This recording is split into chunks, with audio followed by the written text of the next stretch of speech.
soomaalida oo dhalinta yar leh waxa ka buuxa saad ka warqabtiin dhib badan aynu soo maray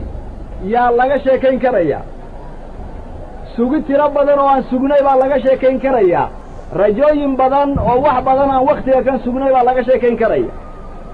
intaas oo dhan ayagoo wada jira waxay ku dhigan yihiin qaluubtayada ayadoo shay keliya ay yihiin maanta waxaynu nahay Soomaali baan nahay maanta waxay nahay xor talada iyada gacantana ay noogu jirtaa waqtiga kan aan idinla hadlayo waxaad tihiin xor dawlad oo adiga gacantiina ku jirta aad leedihiin waxaad leedihiin bandiirad yaad leedihiin waa gallad ilaahay waa inaynu adkaynaa oo aynu dhowrnaa adduunka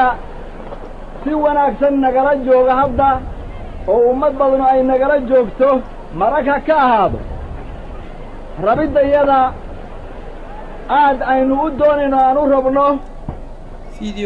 inaynu jecel lahay shucuubka adduunka inaan wanaag